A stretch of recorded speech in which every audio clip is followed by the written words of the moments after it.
Hey guys, it's Rod with Civil Advantage Firearms Training. Thanks for joining me again. Today we're going to talk about this muzzle brake that I got from my friends over at Ultimate Arms Gear. Website is ultimatearmsgear.com if you want to check them out. But Mike over there sent me this muzzle brake, and I'm not a muzzle brake guy. I'm not, like, oh, I got 5 different ones, and here's what I like about each of them. So I'm not really an expert, but there's some stuff I'm going to tell you about this thing. So as you can see by the picture, this thing is wicked nasty. It's really unfriendly. I mean, these things are really sharp, and it's not friendly. It's not safe. There's nothing safe about this little thing. If you drop this on your foot, you're never going to forget it. And so I think this muzzle brake is one of the reasons why I don't shoot barefooted. I didn't really have any other reason, just because of the muzzle brake. But I'm going to tell you what this product is called. It's called the Ultimate Arms Gear Tactical Heavy Duty Machined Matte Steel 6-Prong Impact Defense Flash Suppressor Muzzle Brake Compensator with Crush Washer for AR15. Wow. All right, so they didn't name that long on purpose. I think it's more of a search engine thing. But in any case, man, a fun little thing. So I'm going to tell you this. I'm going to start the quick review off about this. There's not a lot you can say about a muzzle brake, right? But I'll say this. It's absolutely obnoxious. And I can't think of a better reason to buy it than that fact. Let's just flip over and watch a video, and we'll pick it up in a second.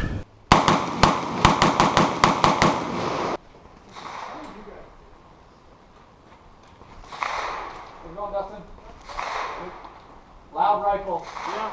FYI. FYI. Yeah. Okay, so this one, you can grab the cable off of that.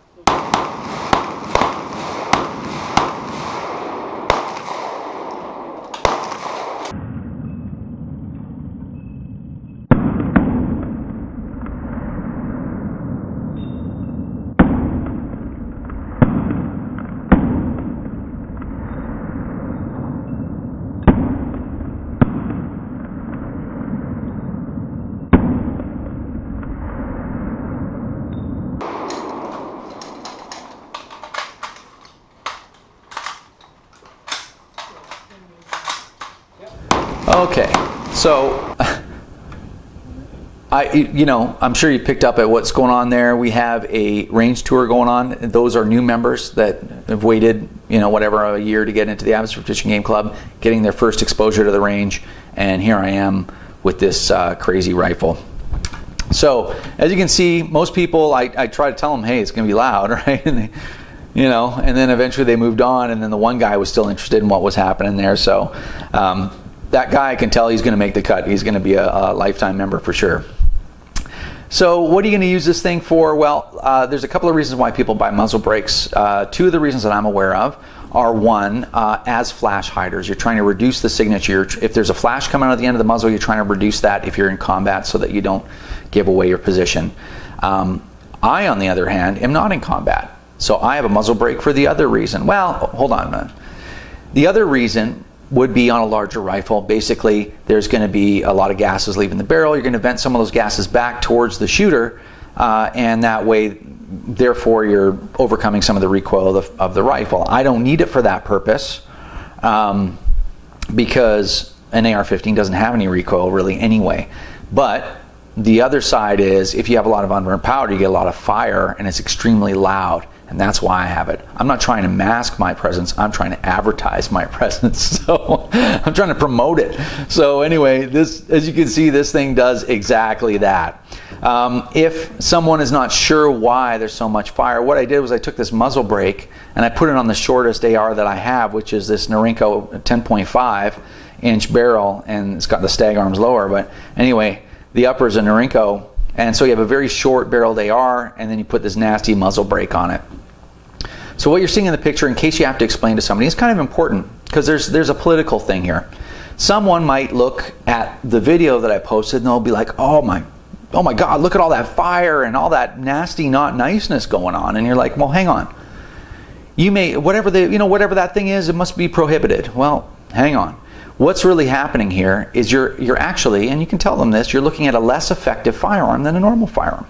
Reason is this barrel is so short that when the cartridge ignites and that smokeless powder starts to burn and create expanding gases, it starts pushing the bullet gets dislodged from the cartridge casing and it pushes it down the barrel. When the bullet gets, because this barrel is so short, that bullet leaves the barrel way too early for the normal design of this firearm, and there's a lot of unburnt powder. And that powder gets pushed out by those gases and it's still burning.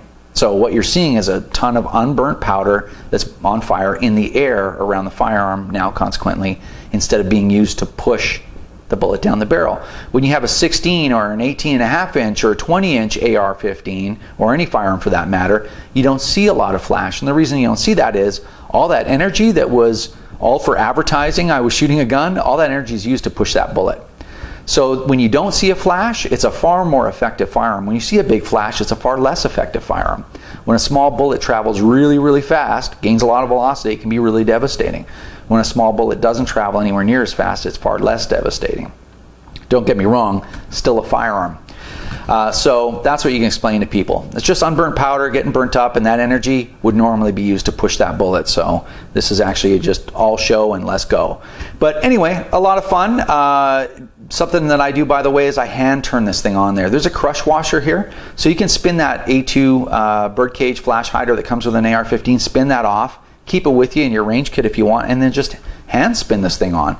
As you can see, I can turn this thing right off if I want to. And again, to be in all seriousness, all joking aside, if there's going to be people around, I'll spin this thing off and put the A2 flash hider back on there. It's not going to help. It's not going to be light years better, but it's going to be a lot better than venting all those gases right beside them, because it's really loud. Anyway, hopefully it was entertaining, and it was good for a couple of good pictures and a good video. If you want to buy this product, again, there's a link in the description box below. You don't have to memorize the name. And if you want to follow us on Twitter, you can at CivilAdvantage1, or find us on the internet at www.civiladvantage.com. Thanks, and we will see you next time.